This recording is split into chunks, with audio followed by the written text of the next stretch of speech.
Hello guys, Devara part 1 glimpse అయితే వచ్చేసింది. ఏమన్నా ఉందా భయ్య గ్లిమ్స్? అర్రాచకం అంతే. ఎన్టీఆర్ ఫ్యాన్స్ అయితే ఎంత క్యూరియాసిటీతో వెయిట్ చేస్తున్నారో గ్లిమ్స్ గురించి. అసలు ఎన్టీఆర్ని కొరటాల ఎలా చూపిస్తాడో అని.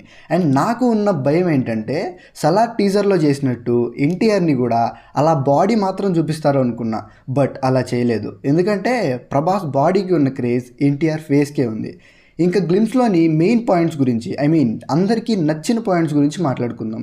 ముందుగా గ్లిమ్స్లో ఒక సిచ్యువేషన్ని, ఒక సీక్వెన్స్ని చూపించారు. నాకు అర్థమైనంత వరకు కొంతమంది దొంగలు ఒక పెద్ద షిప్లోంచి సరుకుని దొంగతనం చేయాలనుకుంటే దేవరా ఎన్టీఆర్ వాళ్ళని సముద్రానికి ఆహారంగా పడేస్తాడు. That's it. గ్లిమ్స్ అయితే డార్క్ ఉంది. ఫుల్ బ్రైట్నెస్ పెట్టుకొని చూస్తే కానీ డీటెయిల్స్ కనబడట్లేదు. ఇక్కడ ఈయనేం చూసారా? ఇథాన్ ఆర్ యథాన్ ఏదో ఒకటి. దీని గురించి గూగుల్ చేశాను. ఇథాన్ మీనింగ్ ఏంటంటే అండ్ ఎండ్యూరింగ్ అండ్ స్ట్రాంగ్ అని అర్థం. దీన్ని తెలుగులో ట్రాన్స్లేట్ చేస్తే సహనం కలిగి ఉన్న మరియు బలమైన అని అర్థం. మీరేమనుకుంటున్నారు? ఇది దేవరా షిప్పా లేక వేరే వాళ్ళదా? దీనికి స్టోరీకి ఏమైనా సంబంధం ఉందా? అండ్ రియల్గా కూడా ఇథాన్ అనే పేరుతో షిప్ కార్గోస్ కూడా ఉన్నాయి. మనం సరిగ్గా గమనిస్తే గ్లిమ్స్ మొత్తం డార్క్గా ఉంటుంది. కోర్స్ అది నైట్లో జరిగిన సీక్వెన్స్ కాబట్టి. బట్ మనకు ప్యూర్ కలర్లో కనిపించేది మాత్రం రెడ్గా మెరుస్తున్న బ్లడ్. అంటే ఆ రా అండ్ రస్టిక్ వైలెంట్ ఫీల్ని మనకి ఇవ్వడానికి. అండ్ ఎన్టీఆర్ నరుకుతున్నప్పుడు ఆ బ్లడ్ అనేది 10% ఉన్న మూన్ని కవర్ చేసి ఫుల్ మూన్లా చూపిస్తారు. ఐ థింక్ ఆ ఐడియా మాత్రం ఎడిటింగ్లోనే వచ్చి ఉంటుంది. What do you think? దీనికి ఏమైనా మీనింగ్ ఉందంటారా? లైక్ చంద్రుని కాంతి భూమి మీద పడుతుంది కానీ అక్కడ మిగిలిన కాంతి రక్తంతో వస్తుంది అని, లేకపోతే నేను ఎక్కువ థింక్ చేస్తున్నానా? బట్ ఆ షాట్ మాత్రం నన్ను సర్ప్రైజ్ చేసింది. ఫైట్ షాట్స్ అన్నీ అయిపోయాక రక్తంతో నిండిన సముద్రం యొక్క నీళ్ళలో డీ షేప్లో ఉన్న ఆయుధాన్ని కడిగే షాట్ మాత్రం పీక్స్. అండ్ దేవరా ఇంగ్లీష్ టైటిల్లో కూడా అదే వెపన్ని చూడొచ్చు. సముద్రంలో ఉండే నీళ్లు కూడా ఎర్రబడ్డాయంటే అక్కడ ఏ రకంగా యుద్ధం జరిగిందో ఊహించుకోండి.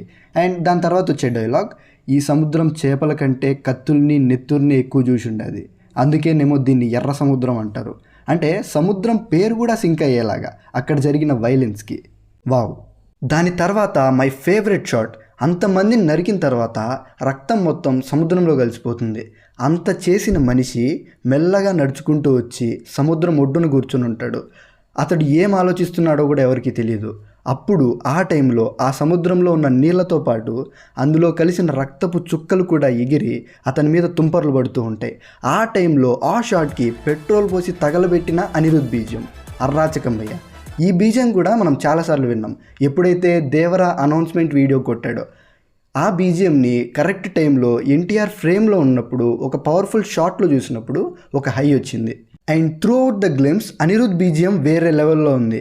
ఆ హెయిల్ ద టైగర్ అనే part and glimpse ending BGM and Anirudh intense voice, ఈ గ్లిమ్స్ బీజిఎంఏ ఈ లెవెల్లో ఉంటే మూవీలో ఇంకా అనిరుద్ ఎలాంటి బ్యాక్గ్రౌండ్ స్కోర్ ఇచ్చాడో. Waiting to witness that grand year BGM. నాకు దేవరా టైటిల్లో ఆల్మోస్ట్ అన్ని కత్తులే కనిపించాయి. ప్రతి ఆల్ఫాబెట్ కత్తులతోనే క్రియేట్ అయింది. ఈ దేవరా టైటిల్ చూసారా? నాకు గేమ్ ఆఫ్ థ్రోన్స్ టైటిలే గుర్తొచ్చింది. బట్ GOT టైటిల్ డిజైన్లో వెపన్స్ ఏమీ కనపడవు. కానీ దేవరా టైటిల్ నాకు Indian style of game of Thrones title చూసినట్టు అనిపించింది. అండ్ కళ్యాణ్ రామ్ కూడా చెప్పారు GOTకి దేవరాకి ప్యారలల్స్ అండ్ సిమిలారిటీస్ ఉంటాయని. అంతే గైస్, మీ ఒపీనియన్ ఏంటి గ్లిమ్స్ మీద? Tell me in the comments. Meet you with another video. By.